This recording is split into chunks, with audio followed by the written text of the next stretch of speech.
tous les Rennais, ils ont été consultés encore le 28 juin dernier et on connaît tous le résultat de cette consultation.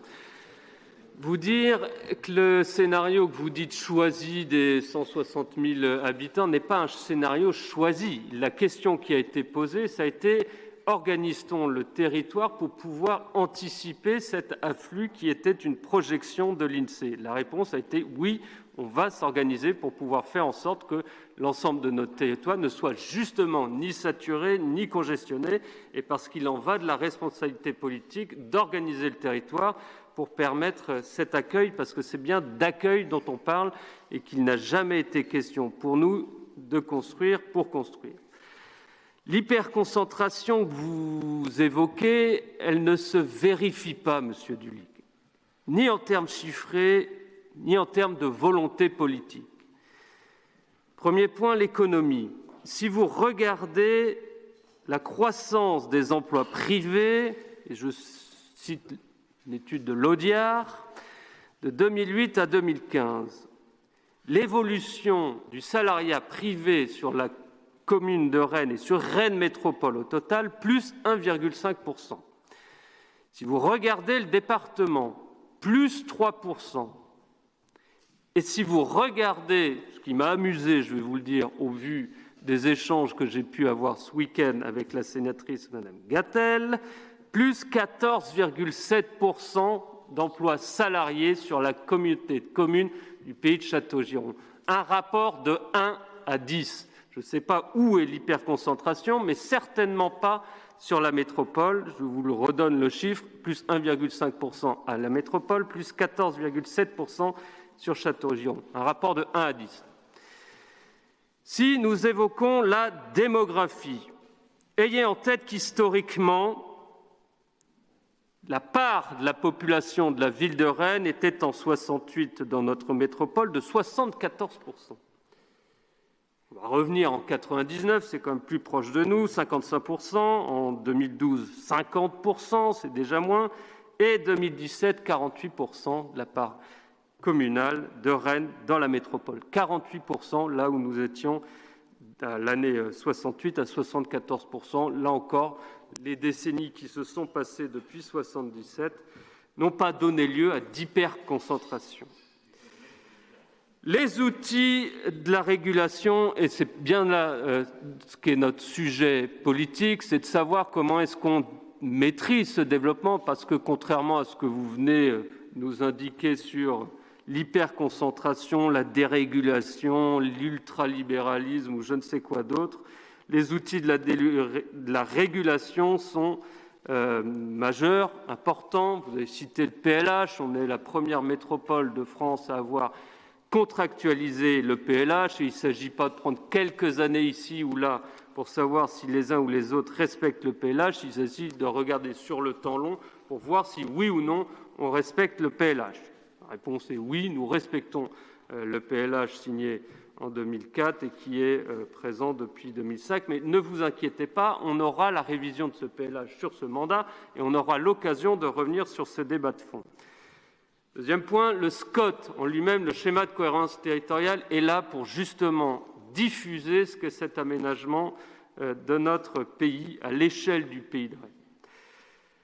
De la même manière que l'aménagement commercial est lui-même aussi régulé. Pas d'hyperconcentration sur le pays de Rennes, puisque nous avons une commission départementale d'aménagement commercial qui reprend ce que c'est le document d'aménagement concerté, qui nous a amené à réguler ce qu'étaient les commerces de périphérie pour permettre aux commerces de centralité dans nos centres-villes ou nos centres-bourgs de se développer.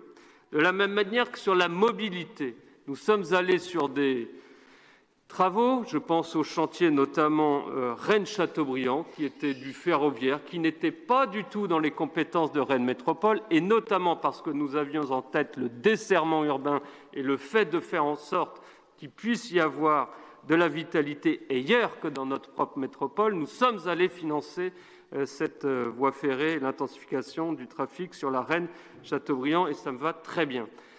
De la même manière que sur l'aménagement économique, nous disposons d'un schéma directeur de l'aménagement économique à la métropole qui, justement, est là aussi pour desserrer ce qu'est l'aménagement économique? Est-ce que ce sont des logiques qui pourraient viser à la concentration? Et tout l'objet du schéma directeur d'aménagement économique à la métropole est bien de diffuser sur la métropole, voire au-delà, puisque vous voyez que de 2008 à 2015, les emplois salariés ont cru non pas dans la métropole, mais ailleurs. Tout cela pour vous dire que l'enjeu principal qui est le nôtre, et je le répète, je vous l'ai déjà dit tout à l'heure, c'est le desserrement urbain. Nous avons organisé un SCOT avec des pôles de bassin de vie, à eux de jouer leur rôle en termes de mobilité. Nous avons rajouté ce que sont les trambus pour pouvoir diffuser aussi de la qualité de services publics en termes de mobilité. Et donc, nous travaillons depuis 20 ans pour que l'aménagement de notre métropole se fasse dans l'équilibre et la coopération avec les autres territoires. J'en veux pour preuve les contrats de pays de la région ou les contrats de territoire du département, là où, en euros par habitant, la métropole reçoit beaucoup moins que les autres territoires, ce qui permet de jouer des rôles de péréquation vis-à-vis des autres territoires d'Ille-et-Vilaine et de Bretagne et faire en sorte qu'on équilibre le développement de ce territoire. Vous dire, et en quatrième point, que c'est l'objectif de la ville de Rennes est tout simplement et premièrement de maintenir sa population. Et quand je dis maintenir sa population, c'est maintenir aussi les services d'éducation, les services culturels, les services sportifs, l'ensemble des commerces, l'ensemble de l'accompagnement social, et c'est bien ça l'enjeu premier de la construction. Parce que moi, je ne connais pas de ville qui peut accueillir si elle ne construit pas. D'où, non pas l'envie de construire, mais l'envie très certainement d'accueillir, et c'est ce qui fait la différence entre notre projet politique et le vôtre. Vous souhaitez l'exclusion, nous souhaitons l'accueil et l'intégration des populations.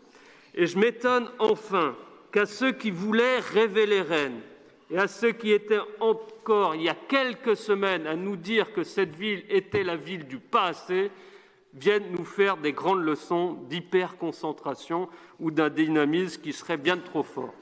Je pense qu'à un moment, il peut vous être conseillé de mettre un peu de cohérence dans la manière dont vous avez à réfléchir ce qu'est le développement de cette ville. Parce que, à ceux qui voudraient dévitaliser Rennes, puisque c'est ce que je crois comprendre de ce qu'est votre projet, quand je vous dis qu'on est là pour maintenir à minima la vitalité de notre territoire, vous souhaitez dévitaliser Rennes. C'est bien en deçà de ce qu'était l'objectif et même l'appellation de votre groupe. Je vous invite encore une fois à peut-être avoir d'autres lectures, peut-être celle de l'Audiard, ça peut être un bon conseil, et je pense que certains de votre liste seraient prêts à vous conseiller quelques productions des dernières années.